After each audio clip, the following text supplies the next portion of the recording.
we'd like to welcome Xander Schauffele to the interview room at the 2024 Tour Championship. Xander, you're entering the week ranked number 2 in the FedEx Cup standings and making your 8th consecutive start. Can you just start us off with some thoughts about your game going into this week? Yeah, it's the best position I've ever been coming in. Feel pretty good. I've been trying to get myself to trend a little bit better through Memphis and the BMW, and I feel like I've done a decent job at that. So, yeah, just trying to learn a new golf course and get ready for this week. We'll go ahead and open right to questions. We'll start with Fergie. What was your first impression of the new Eastlake? It's just new. It's firm, it's fast, needs to settle in. It's a very brand new. I'm not huge in agronomy, but I've played some new courses before, and they just play. They're a little bouncy, and however it was designed to be played, it's going to be a little bit different, for the first 2 years, just because it hasn't settled in. Steve?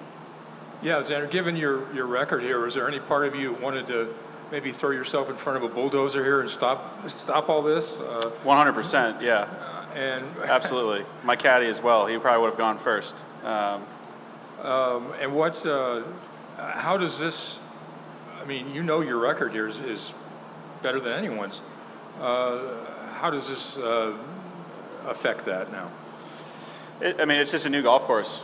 I've kind of a half glass half full guy, so I've played a lot of new courses this year that I've done okay at, and this is a brand new property. It's literally the bunkers are new, the grass is new in the fairways, the greens are new, the grass on the greens are new, the runouts are different, the slopes are different. I think the only thing that's the same are the directions of the hole. So whatever record I had is the past. I have no memory or anything really on any hole to go off of. Not even the tree I could aim at that I used to aim at. It's just that different. So to me, it's got the same name. It's Eastlake Golf Club. It's in the same property, similar square footage, but that's about it. Kathy? Do you find that you'll be hitting longer clubs into the green? For instance, Victor Hovland was telling us he hit, I think it was 2 clubs longer, certainly 1, into the first hole. Yeah. Do you do that on any other holes? You try not to. I understand. I'm trying to think. They made 14 a par 5 this year, so that's longer, but it's a par 5 now versus a par 4, and I can't think off the top of my head, but there's a few fairway bunkers at about 300 or 305 yards that if I'm feeling good, I'm definitely going to try and take a big wipe over them, because it's a big advantage to come into the green with a club that's spinning versus bouncing around. That was kind of the point of my question. Thank you. Yeah. Can you please pass it to Alex Myers right in front of you with Alex? Thank you. Hey, Xander. It looked like you spent a lot of time in the 18th fairway kind of assessing the options, and then you noticed that Scotty and Sam looked like they were kind of playing up 10. I wonder, is that something that you've thought about, and how much trickier is that hole going to play this year? Yeah, I hit 2 drives up 10, actually. I just didn't go and hit them or collect them. Didn't hit the fairway, so it's I spent time trying to hit balls out of the rough into that little sliver of a fairway for the layup area. I tried to hit some drives over the tree on over on the 18th tee. I guess that tree right there. It's a really small fairway. It's just plain and simple. It kind of cambers right down the middle too. So if your ball's turning too much one way or the other, it might roll into the rough. And if you're going into the rough, I don't think anyone on this property can hold a green hitting a lob wedge or sand wedge out of the rough into the green, unless it's a really long one that I haven't seen or with a backstop. But you need to be in the fairway to do some damage out here. Perfect. Can we get a microphone to Dylan and then pass it to Matt? Go ahead, Dylan. Last week you talked about your patience bucket. Your patience bucket is getting a little empty. Yeah. I was curious, how this stretch of the season feels. I mean, obviously guys are tired. You're also playing for like the biggest prize. So what combination of things is that? Yeah, just a little bit of you try your best to fill that, or I mean, at least I'm trying my best to fill that bucket up, whether it's trying to go to bed an hour earlier or eat dinner an hour earlier or just try and chill out just a little bit more. I like to think chilling out's one of my strengths, but it's the same battle for everyone this week and their caddies. We're learning a brand new property, and there's a lot to play for. And what was sort of like we made it to East Lake, we can kind of chill on Monday because we know everything about it is no longer, Scotty and I were going out back to back on Monday afternoon to play 9 holes to try and see what's going on. What happens when your bucket gets empty, or when you see other guys and you're like, that guy's bucket's empty? Are you quicker to frustration, or what does that look like?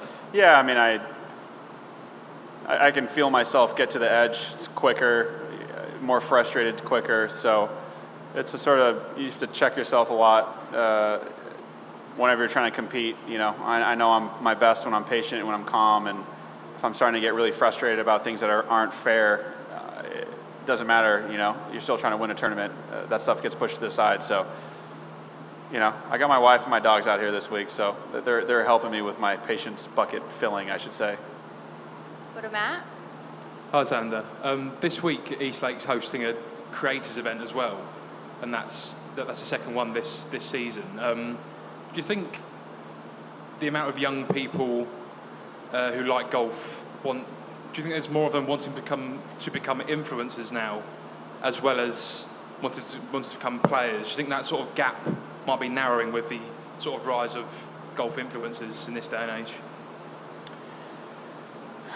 Probably the wrong person to ask for that question, to be completely honest. As I get older, I've sort of learned that I'm a little more traditional, maybe more blue collar. I'm not really big in social media. I'm a big fan of sort of, it's not my jam. I think influencers work really hard to put out content, and I could never do it personally. And my message was always in the dirt, and for them it's pumping out content and putting their face out there and doing their thing. And I know it's a lot of work to do it, and it gets tiring and things like that. But if it's going to bring more eyeballs to golf, I think it's a good thing. But the whole sort of social media influencer thing is, I'm going to leave it to everyone else, that's my age or a little younger, because they're just way better at it. Scott.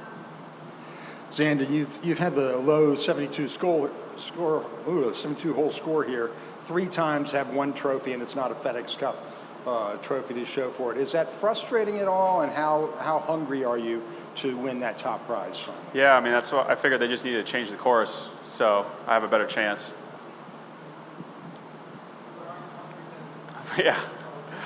Yeah, I mean, you're going to be pretty hungry when you get close. You're chomping at the bit. It's right there in front of your face, and you're never able to hold on to it. So no doubt at all, I'm very hungry.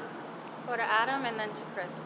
Xander, Jay's going to do his State of the Tour tomorrow, and I'm just curious, do you feel he's been more transparent with the players and with the public? I don't really know. I'm not going to... I haven't really paid attention, to be completely honest. I've been a little busy with my head in the sand, as I said earlier this year, or last year or whatever. I really have been focusing on my own stuff, and I have not sat and asked a single person, how's the tour doing, because I just care how Xander's doing, and that's pretty much it. Has anybody come from the tour tried to talk to you about how, answer any questions? No, I mean, he'll try and, in my email that I should read more often, he'll send sort of updates here and there, but it's a very private matter what's going on, between trying to make tours merge and the state of golf and those things. Those are sort of behind closed doors talks, so it's not a room that I was ever in, and I really haven't thought much about it. It's probably why I've been playing much better. I've just been focusing on my own stuff. We have time for a couple more, Chris, and then to Rex. Sorry, Xander, if I could go back to the course changes again. I wonder if I could ask you bluntly, do you like them? And With those changes in mind, is this still the proper venue for what's at stake here? It's just too new. The course is really, really new. You know, I think it's. I wouldn't have been surprised if, you know, if we had to play a different venue for a year or two, because like to let this course settle in. That's how new it is. So, I mean, I'm not sure. You know, once it's settled in, it could be awesome. You know, once the grass lays down and you know, you're chipping up and down these hills with grain, and you know, you can get some spin off that sort of zoysia. I think it's zoysia in the fairways there, leading up to the greens. So, but until then, you know, it really is hard to tell. You know, it's like you can hit a really good shot, and you know, on 18, I saw someone from the fairway hit a long iron that landed literally half the size of this table in between the bunker, the rough, and the green in the fringe, and it hit really soft and plugged, and then a ball that landed this much further, it just went straight over the green. So it's just because it's new, so it's hard to tell. Rex? Have you had a chance to play the front nine this week? Played all 18 already. Number 8, it seems like it's a bit of a change. Does that change the way you're going to play the hole? Maybe be a little bit more aggressive off the tee or lay back one way or the other? I think they're going to make it drivable one day, which would be interesting. You know, if it's drivable, I think I definitely plan on hitting driver. Used to be a pretty intimidating tee shot with that wind left to right. It still is, but you know, just because it's drivable, it feels like it's easier potentially. You can kind of hit it in that right bunker and try and get up and down from there. But if the tee's back, it's going to be a 4-iron or hybrid for me, kind of up that right side and kind of play from there. So it's different. I mean, I guess it used to be driver 9-iron or pitching wedge, I think, and now it's, you know, you're effectively maybe hitting the same club in, but just less off the tee. Bob, and then we'll finish with Fergie. I asked this is Scotty, so I want to ask you too. Just when you're playing leisure golf with friends of yours who are not pros, how do you even things up? Like, in other words, are you giving them tons of shots? Are you playing your worst ball? Is there anything fun that you do to give them a chance? No, I just beat them. I don't give them shots. It's just not fair. They just have to suck it up for the day and play golf with me. Does that mean that they're seriously? Does that mean that they're low handicap players, or I mean, I try not to give out any shots unless I really have to, or I know the person or trust them. But I mean, I have a pretty small circle of people that I play golf with. It sounds like Scotty has like a bigger crew that he'll play with, but for the most part, I mean, you know, if he's given someone 10 or 12 shots, he obviously knows that guy very well and either wants him on his team or he doesn't, depending on the day. Do you actually have an index at your home club? And do you know what it is? No. Couldn't tell you. Just try to make as many birdies as possible. Fergie? Who's the worst player you've ever played with? I can see you're in one of your moods, Fergie. Is that what you came up with? The worst player I've ever played with?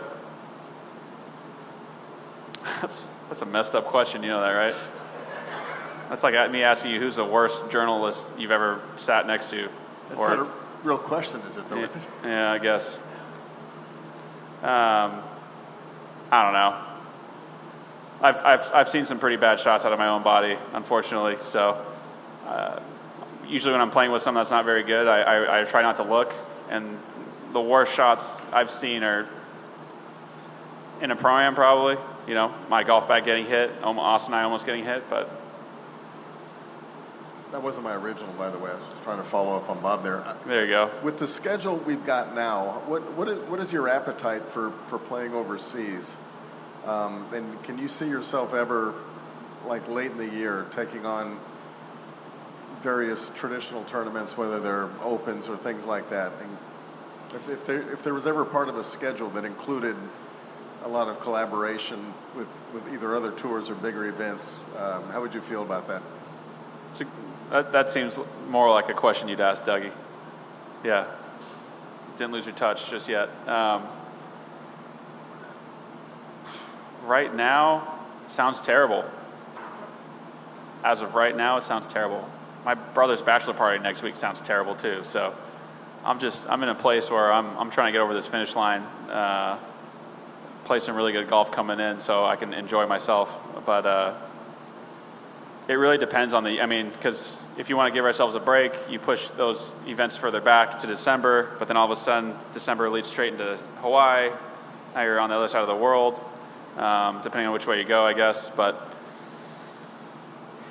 it's interesting. I'm not really sure. I haven't really put a whole lot of thought about how I'd feel trying to tee up in like a series overseas, in November, December, or October even. I'm going to go overseas to Japan to play the Zozo. That's sort of the only event I'm going to play this off season, or I guess this fall season, off season leading into the new season.